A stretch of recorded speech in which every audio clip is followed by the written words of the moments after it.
السلام عليكم ومرحبا بكم على قناة ماما اون كويزين. الوصفة تاع اليوم راح تكون دي بتي فور.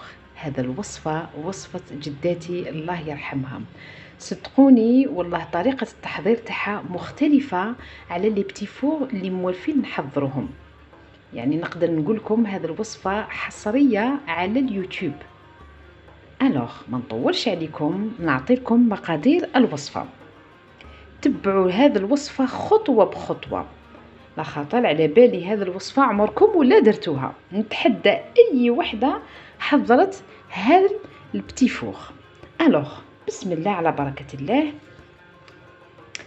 واش فيها هذه الوصفة؟ عندنا 500 غرام فرينة، 200 غرام سكر رطب سكر غلاس، 180 زيت نباتي.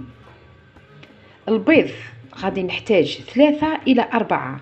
كي نبداو طريقة التحضير غادي تفهموني علاه راني جيزيت entre 3 et 4 œufs. الوصفة هذه تحب لو زيت دو سيترون. هذا الوصفة تعتمد على لو زيت دو سيترون. هنا قد ملعقة أكل مملوءة لو زيت دو سيترون.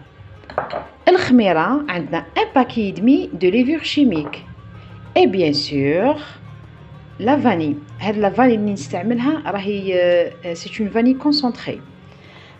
ما نطولش عليكم، نبداو في طريقة تحضير الوصفة. اذا نبداو نخلطوا المواد الجافة، نصيروا الفرينة ثم السكر، الخميرة الكيميائية، الفانيليا، نخلطوهم جيدا. نستعين بان فوي باش نمزج كل المكونات. بعد ذلك نضيف الزيت والمبشور الليمون. انا في هذه المرحله نبدا نبسس الفرينه تاعي تري بيان، ندخلها مليح بين الاصابع. بهذه الطريقه نخلطها جيدا.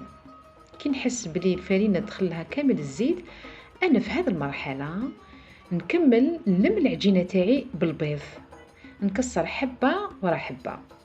في بعض الأحيان هذه الوصفة تحتاج إلى 5 حبات بيض، يعني تو ديبون كبر حجم الحبة تاع البيض. نبدأ قبل ب3 حبات بيض.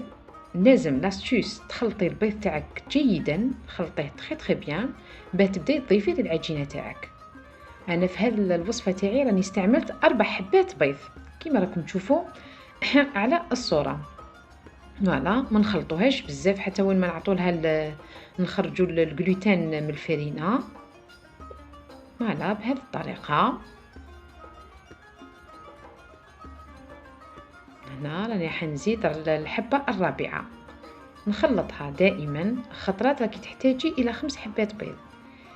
العجينه هنا كيفاش تتحصلي عليها؟ لازم تكون ما تكون طريه ما تكون ناشفه. يعني راكم تعرفوا حلوة اللمبوط كيفاش تجي دايره. هذا هو السر تاع هذه العجينه هذه. نبداو بالمواد الجافه ونكملوا بالمواد السائله، نكملوا بالبيض. وهذا الوصفه تحب بزاف مبشور الليمون، كثروا مبشور الليمون، يعني ملعقه اكل معمره جيدا كما راكم تشوفوا هنا على الفيديو. كملت الحبه تاعي تاع البيض. أنا هنايا غادي نخليها ترتاح العجينة نص ساعة إلى ساعة.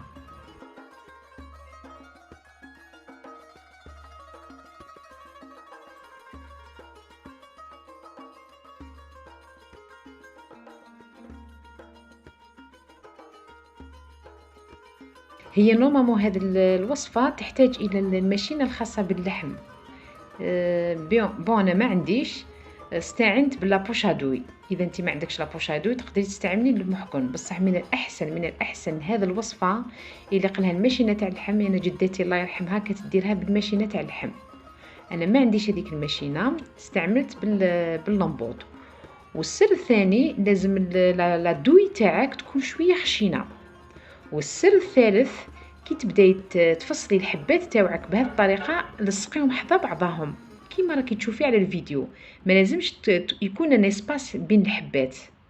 هذا هو سر نجاح هذه الوصفه، باش كي تنفخوا يلصقوا حذا بعضهم. بعد كي يطيبوا بالسكين نبدا نقطعهم. فوالا دوك تشوفوني هنا على الفيديو، راكم تشوفوا كيفاش لصقوا. نقطعهم وطيبيهم بيان سور كيما راكي موالفه طيبي الحلوى تاعك، حلوة اللمبوط، حلوة الطابع.